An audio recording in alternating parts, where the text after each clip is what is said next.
তারেক রহমান সাহেব একটি তার বক্তব্যে বলেছেন যে আপনারা তাহাজ্জুদ নামাজ পড়ে ভোট কেন্দ্রে যাবেন, তারপরে ভোট কেন্দ্রে পাহারা দিবেন, সারাদিন ভোটাররা যেন নির্ভাবনায় নিশ্চিন্তে ভোট দিতে পারে। আর সারাটা রাত তাহাজ্জুদের পর আপনারা পাহারা দিবেন, কেউ যেন ব্যালট বাক্স ছিনতাই করতে না পারে, সিল মেরে ব্যালট বাক্স ভরতে না পারে, এগুলো পাহারা দেবেন। ওনার কথা কজন শুনবেন আর কজন ভোট কেন্দ্রে উপস্থিত হবেন আর কজন তাহাজ্জুদ নামাজ পড়বেন এগুলো পরের বিষয়, কিন্তু বিএনপি লোকজন তাহাজ্জুদ নামাজ পড়ে। আবার তারেক রহমান সাহেবের নির্দেশে তিনি সারা বাংলাদেশের যদি আপনি 15,000 ভোট কেন্দ্র ধরেন, 15,000 ভোট কেন্দ্রে তার যদি 10 জন করে তাহাজ্জুদি কর্মী বাহিনী লাগে তাহলে তার 1.5 লাখ কর্মী বাহিনী লাগবে। আপনার কি মনে হয় বিএনপিতে 1.5 লাখ লোক তাহাজ্জুদ নামাজ পড়ে? বিশেষ করে যারা তরুণ, যাদের বয়স 25 থেকে 35-এর মধ্যে বা 20 থেকে 35-এর মধ্যে, তারা তাহাজ্জুদ নামাজ পড়ে তারেক রহমান সাহেবের কথা মতো ভোট কেন্দ্রে যাবেন এবং ঈমান এবং ইয়াকিনের সঙ্গে দায়িত্ব পালন করবেন। এবং এটা নিয়ে আপনার যদি সন্দেহ থাকে তাহলে জামাতের অবস্থা কি? জামাত টিটকারি করছে, ও মাই গড, তাহাজ্জুদ নামাজ পড়ে হলো জামাতের লোকজন, আমরা পড়ি তাহাজ্জুদ নামাজ। বিএনপি কি তাহাজ্জুদ নামাজ পড়ে? বিএনপি যদি তাহাজ্জুদ নামাজ পড়ে তাহলে বাইতুল মুকাররমের সামনের দোকানগুলোর অবস্থা কি হবে? বিএনপি যদি তাহাজ্জুদ নামাজ পড়ে তাহলে গুলিস্তানের যে হকার, তারপরে সায়দাবাদের বাস স্ট্যান্ড, মিরপুর স্টেডিয়াম গুলো যে আছে সেই স্টেডিয়ামের চারিপাশের যে চাঁদাবাজি, মার্কেটগুলো চাঁদাবাজি, গুলিস্তানের মার্কেটগুলো চাঁদাবাজি, কারণ বাজারের চাঁদাবাজি, এগুলোর হবেটা কি? তাহাজ্জুদ আর চাঁদাবাজি তো একসাথে চলতে পারে না। বিএনপির লোকজন তাহাজ্জুদ নামাজ পড়বে, তাও আবার তারেক রহমান সাহেব বলছে তাহাজ্জুদ পড়ে সেখানে যাবেন। এইগুলো নিয়ে তারা যথেষ্ট ঠাট্টা মশকরা এরকি করার চেষ্টা করছে।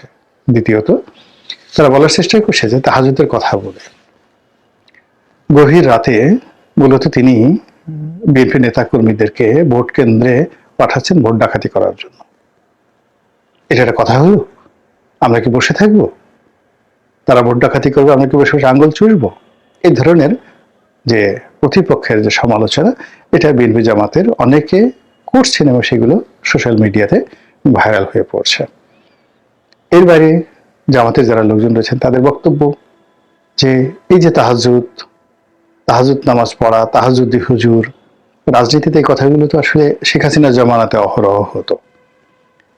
ওই সময়টাতে বিএনপির লোক, জামাতের লোক সবাই ঠাট্টা মস্করা করতো যে তাদের প্রধানমন্ত্রী শেখ হাসিনা গভীর রাতে তাহাজ্জুদ পড়েন, জায়নামাজে বসে বসে তিনি সিদ্ধান্ত নেন আগামীকাল তিনি কি কি করবেন, কয়টি মামলা হবে, কয়টা মোকদ্দমা হবে, কয়টি গুম হবে, কয়টি হত্যা হবে, কয়টা টেন্ডারবাজি হবে, কোন ব্যাংক দখল করা হবে, এই জিনিসগুলো তিনি সেখানে বসে বসে সিদ্ধান্ত নেন।